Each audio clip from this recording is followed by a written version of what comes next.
an employee of a princely state earlier. So the principle of act of state applies. Now, these are visionaries who laid that foundation even without express constitutional provision because they were not available to them. Today, natural justice is something which everyone understands so easily, and it's so, you see, it happens to be so simple. But at the end of the 19th century, in 1893, well, who could think of natural justice? We think it is Rich versus Baldwin in 1964. You see, that the English court laid down the principle of fairness in action in Rich versus Baldwin. It was Justice Mahmood, who was a judge only for 9 years in a high court, you see, who laid the foundation in a criminal appeal. Talking of role of judiciary, this is what I say, this is the significant role to control good governance. What happened, that a criminal appeal was filed by a person who was convicted by the trial court, and it came up to the High Court, and the question was of its admission. A large bench, in those days there used to be some special benches comprising of 4 judges also. This was a 4-judge bench. 3 of them were Englishmen, more conversant with common law and the principles of, you see, fairness and all that. They said the accused being the convicted was in jail. He was indigent, so there was no lawyer to represent him. When the appeal was put up before the judges, they said, well, he's in jail, there's no lawyer, we'll read the papers and decide whether it should be admitted or not. Vivian Bose was the 4th judge. He said no. He said the provision requires the appeal to be heard for deciding whether it has to be admitted. How do you hear? You hear when someone speaks, either himself or through an authorized agent. He is not a free agent, he is in jail. So unless you send for him, he cannot come. His absence is not voluntary. Obviously he is indigent. We talk of this all legal aid scheme and lok adalas and whatnot. Look at, and this might be a case of 1893. He said, he can't afford a lawyer, obviously, he is indigent. He cannot come because he is in jail. So we can't read the papers and decide. Either we send for him and hear him personally, or give him a lawyer who speaks for him under his authority. He could give that dissent. That contains the rudiments of the principles of natural justice. Now, which modern judge, any one of us, can equal the contribution in the form of judicial activism of Justice Mahmood or Justice Vivian Bose? These are the traditions of the Indian judiciary, and therefore all that we are required to do is to carry the torch forward. You see, assisted by express constitutional provisions which they didn't have, and yet they did all these things.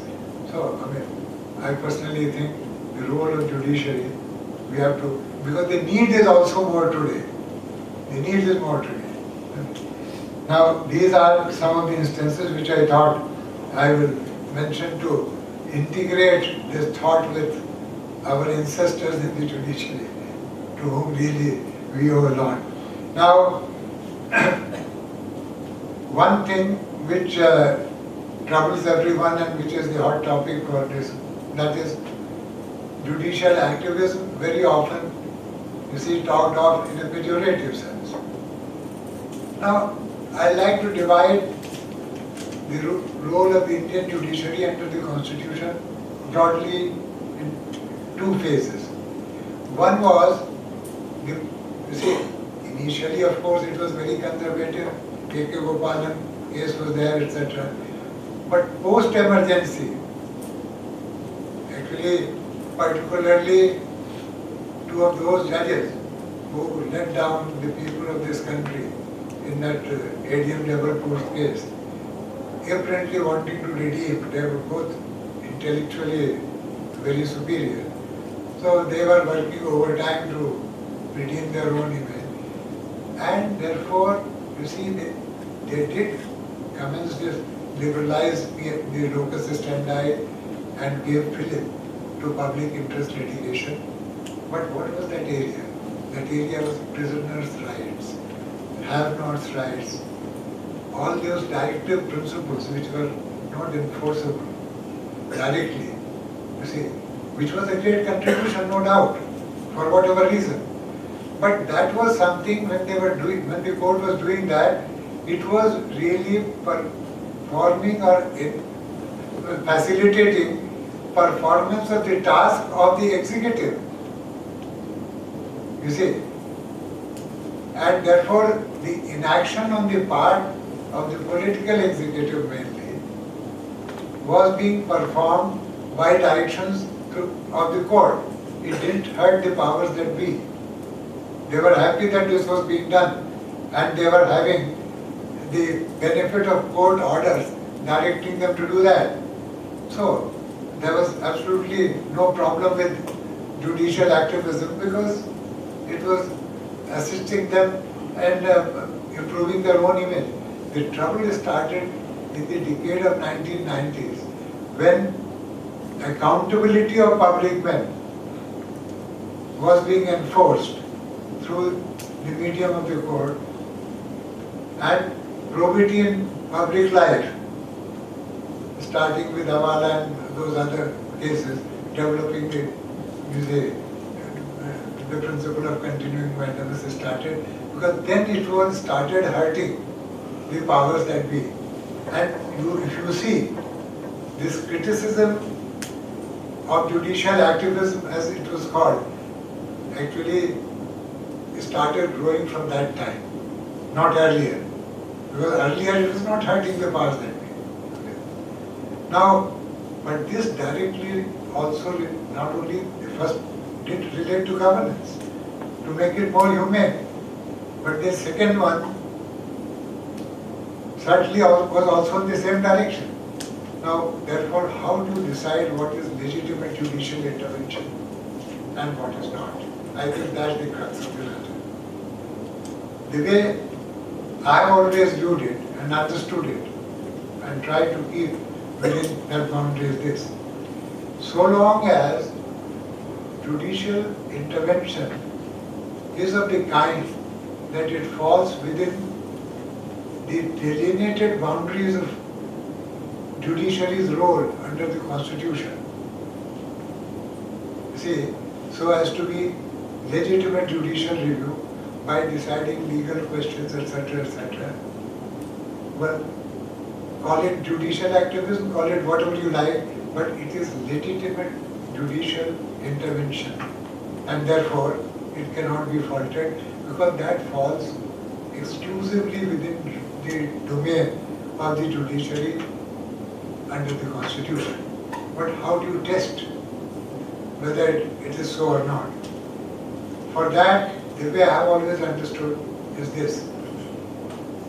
If the judicial intervention is based on application of an existing juristic principle, that if it is founded on an established juristic principle which is a part of law as it is, it can't be faulted. There is another category where it may not be founded on an existing juristic principle, but it is based on a newly evolved or developed juristic principle which becomes a part of the law literature and has precedent value so that it can be applied in similar situations in future.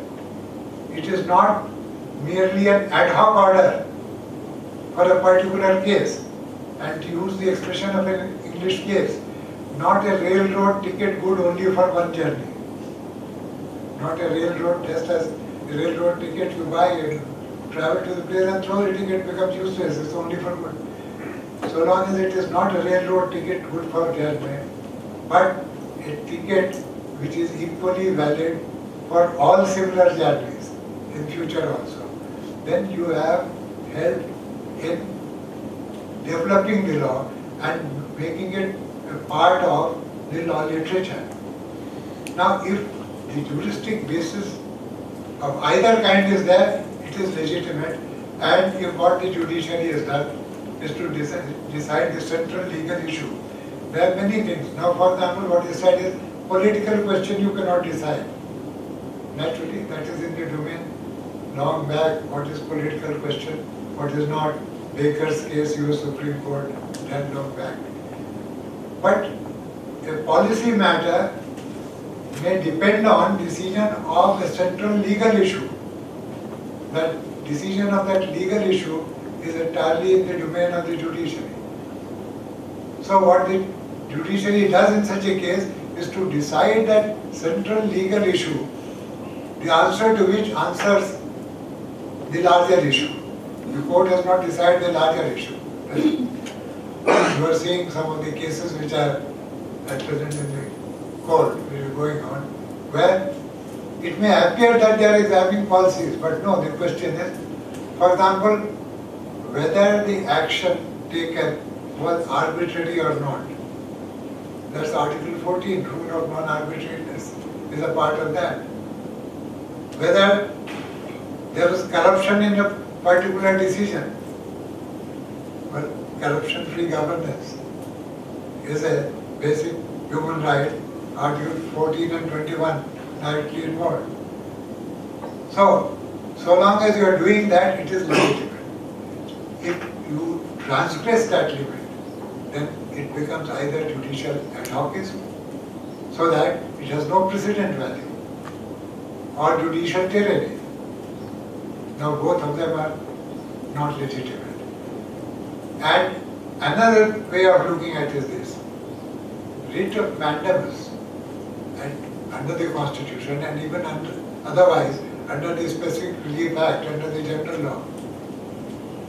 You see, a direction in the nature of a mandamus was always within the power of the court.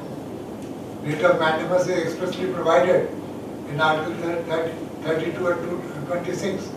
What is that? It is to enforce performance of a legal obligation by a public functionary when it fails to perform its task. That is the function of the court. So long as you are making the concerned authority which has failed to perform its task to do what it is required to do, you are performing a legitimate judicial function. But you can't take over the function and start performing it yourself. Once you do that, that is legitimate. That is where you have to draw the line. And to give you an example, when we were doing the Avala case, repeatedly the amicus curiae, Anil Devan applied.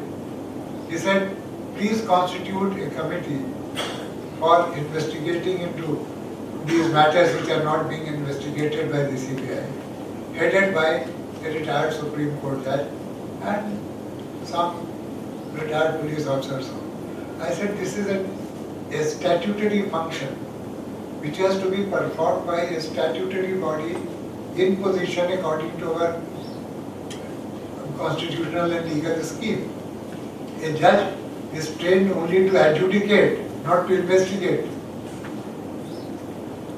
So I said, if we take over the function of the CBI and give it to someone who under the statute is not authorized, then you are taking over, and that taking over is not legitimate. And therefore, my own view was, when the Supreme Court some years back in Delhi took over and started sealing certain premises, well, it suffered, according to me, several faults. The Supreme Court got involved in identifying the illegitimate from the legitimate through certain agency which it nominated. Now, anyone may perform function that could be at least bona fide mistakes committed. Now, where does the aggrieved person go against a wrong committed by the Supreme Court or its agent? And in the first place, you see, you don't ask the MCD or other local body whose job it is to perform, and you only supervise and see that. I am also I mean, normally I don't comment on anything which is still sub judice. But you see, although the Supreme Court is doing a fine job in many matters which are there, but I am not too sure whether it has done the right thing to decide that a particular lawyer alone should be appointed a public prosecutor by the CBI. It is the choice of the litigant to choose the lawyer. The court comes in to provide legal aid if the litigant is indigent, but it can't interfere with the choice of the litigant as to which lawyer to engage. I think, I mean, that similarly, I mean, orders relating to catching the monkeys and this and that and all kinds of orders. I mean, it is these things which have to be avoided. Therefore, if you remember the basic premise that judicial intervention must be founded on the juristic principle, which is either a part of the existing law of the land or a principle newly evolved like continuing mandamus, so that it becomes a part of the law and has precedent value. It is that principle which is being applied out, and not only that, in foreign countries you find similar things happening. It's accepted all over. Now, this is the true role of the judiciary, and this is how, because judiciary is given the role of custodian of the rule of law, which is the bedrock of democracy. And one of the justifications for the judiciary stepping into this area, which appears to you, is also this. If there is a failure of performance of its obligation by certain constitutional functionaries, and they don't see reason, and a person, aggrieved person or someone on his behalf brings the matter to the court, look at the other consequences. If the court also says, well, it's not my jurisdiction, I can't do anything, what will be the consequence? People will resort to extra legal remedies, because nature abhors vacuum. So, judiciary, by stepping in these situations, is avoiding vacuum and ensuring that the people don't take to the streets or resort to extra legal methods. And we are seeing that in some areas, I mean, some unfortunate incident we see, I mean, people aggrieved by laws delays and accused is leaked at the doorstep of a courtroom. Why? Now, to avoid that, see, judiciary has to step in. But it must remember, because there is no one else to tell the judiciary what to do, it must be conscious. And therefore, you see, along with judicial independence comes in this need for judicial accountability. Now, Indian judiciary, apart from all this, has done a few things which may happen. Now, for example, the Vishaka judgment is an extreme case, and there is justification for people to say that this is judicial legislation, and if it is unjustified, I am the guilty person. But you see, but look at it this way: that judgment was rendered on the 13th of August 1997. 14 years or more since then. We took care to say that, you see, this will operate only till such time as the legislature enacts a law to cover the field. So we had tried to fill in the gap, you see, and it operates on a virgin field which has yet to be occupied by proper legislation. So there is no conflict but it does provide, and of course we have resorted to, I don't know how far it's justified, but I was very amused. A year back I was watching a panel discussion on judicial activism on some channel, and I found a couple of members of parliament, senior members of parliament, justifying the Vishaka judgment by the judiciary. I thought that was a great trick, you see. So I mean, if you do, but why was it accepted? it was accepted because even the legislature realized that it had failed in an area and at least the judiciary had stepped into that. Then another area where the judiciary has a role to perform. There are certain silences in the constitution, as they are bound to be. You can never legislate to cover the entire field because as time advances, new situations develop and all that. So a constitution enacts principles and it doesn't cover the entire gamut or the entire area.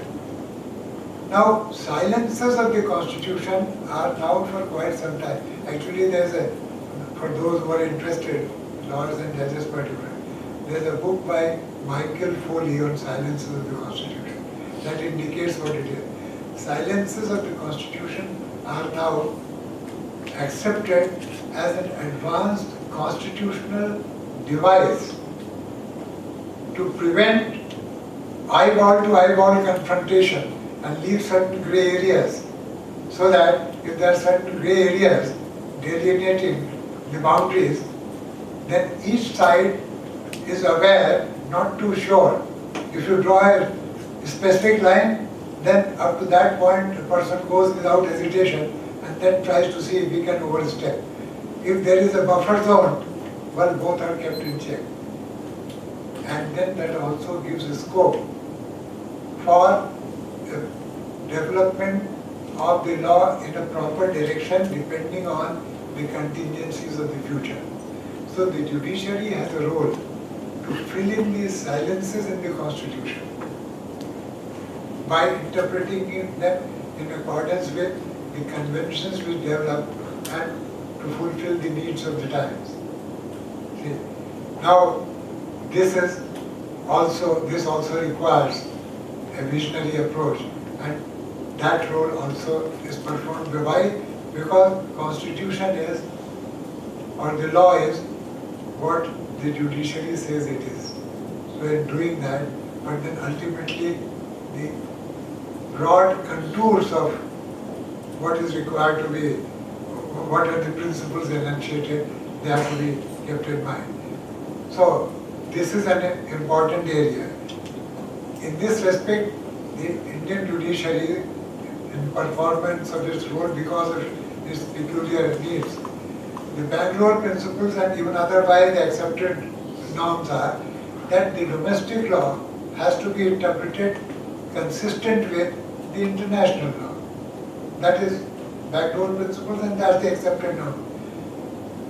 We in India have gone a little further. We have said, and that also is in Vishaka case, what we have said is, in the area covered by international law, if there is no specifically enacted domestic law, then in interpreting the existing constitutional guarantees to fill in the gaps and to also enlarge the scope of these constitutional guarantees, you can rely on the international law principles and norms except to the extent of any inconsistency between them. So that if there is inconsistency, then you can't incorporate it in Indian law. Otherwise, to make the international law applicable to the country, national law has got to be legislated. That's also expressly provided in Article 253 of the Constitution. Parliament can do it for the entire country. Now, it is on this principle that the Vishaka judgment was given. There was a vacant field. But Article 14, right to equality, to overcome gender bias and gender injustice. Article 19, right to work of every person. Article 21, right to life with dignity. So that the right of every person of either sex to work with dignity